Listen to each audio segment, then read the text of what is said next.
काफ़ी दिनों से सोच रहा था कि एक ऐसी जगह पर जाऊं जहां मेरे कानों में किसी की आवाज़ ना हो, मेरे पैर ज़मीन पर ना हो।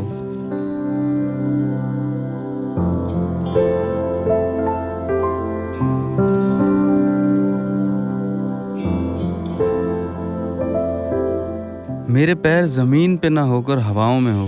Life changing experience. Zero gravity feel हो रही है।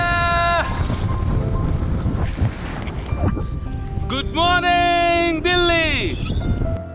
मेरी जिंदगी मेरे हाथों में ना हो के कुदरत के हाथों में हो। मेरा रास्ता हवाएं बनाए, मुझे हवाएं आसमान में उड़ाएं।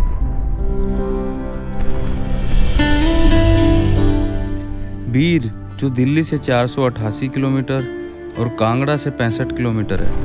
When I arrived at Beer, my heart goes bumping like never before.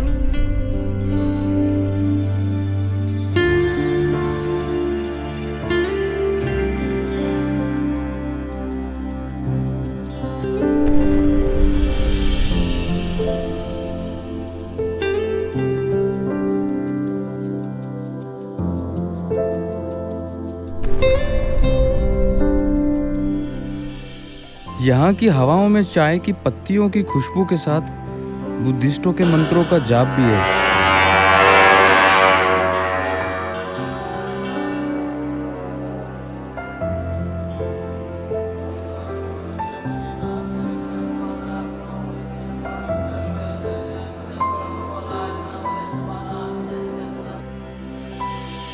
For calming your eyes, you don't have to go anywhere.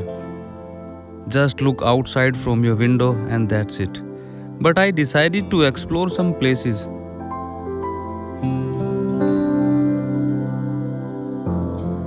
यहाँ कई मोनेस्टीज हैं जिनके जाने भर से ही आप खुद में ठहराव फील करेंगे। अंदर मोंक्स का अपने मंत्रों का जाप और धम्मा हॉल की पेंटिंग्स आपको भगवान बुद्ध के सीधा साथ होने का एहसास कराएगी।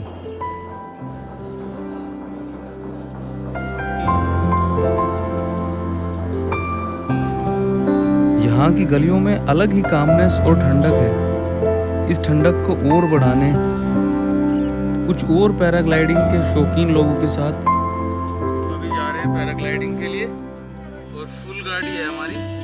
इसमें भैया कह रहे हैं कि 8 से 9 लोग बैठते हैं, बाकी हम तो पूरे पैक हो गए हैं। ड्रोन उड़ाने की वहाँ पे परमिशन नहीं है।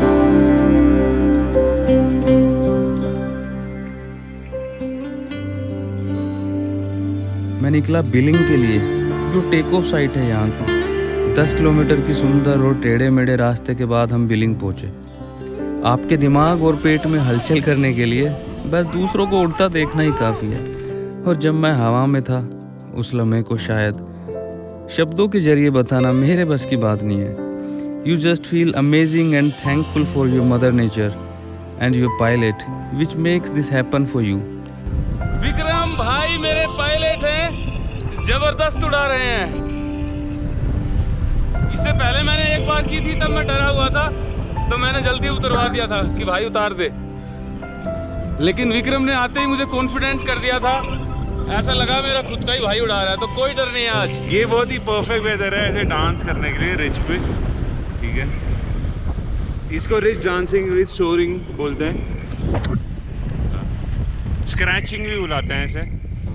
आप बेसिकली जो हवा पहाड़ से लग के ऊपर जा रही है वो एक बहुत ही कम जोन में ऊपर जा रही है, तो उसी के बीच में आप खेलते रहते हो हाइट ना लूज करके। और ridge scratching, soaring, whatever you call. So I am staying close to the ridge, very close to the ridge, as close as possible, क्योंकि that's where the lift is.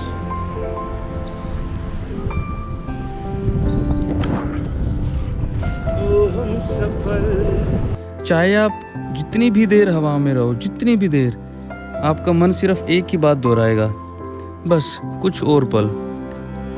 In sky you realise that how great and beautiful is our nature and we are just drop of water in ocean.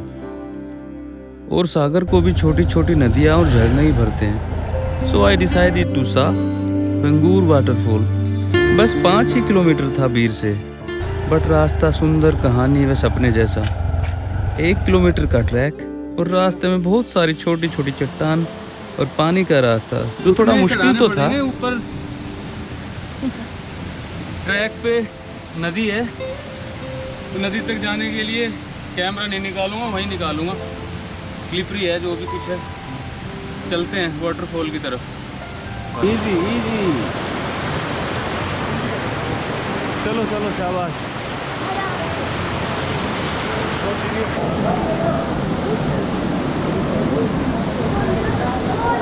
वो है जी सामने आपका waterfall.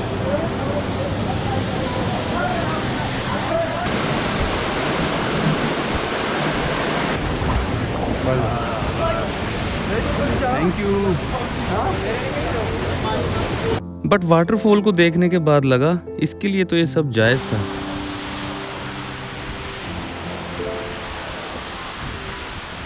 खतरनाक trekking कर करके आ रहे हैं इस वाटरफॉल में।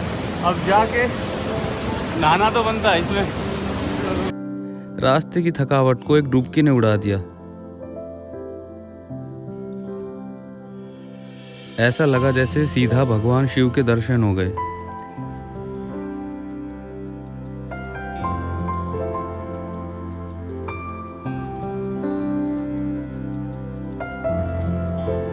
So I decided to go in the feet of Lord Shiva, Baijnath मंदिर, जो कि 12 ज्योतिर्लिंगों में से एक का घर है।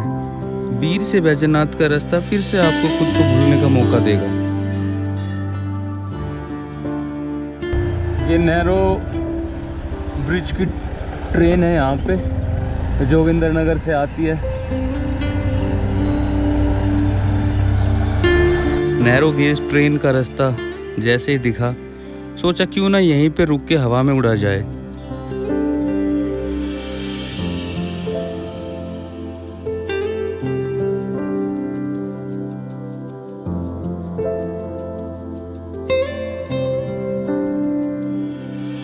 उड़ ड्रोन रहा था पर लगा जैसे मैं ही हवाओं में हूँ भगवान शिव के साथ। और जब बैजनाथ मंदिर पहुंचा और वहाँ धौलाधार रेंज ऑफ हिमालय की पहाड़ियों के बीच भगवान शिव के मंदिर और वहाँ की आर्किटेक्चर को देखा तो लगा I am nothing without these magical power of God and nature. So allow me to say thanks to Bir billing.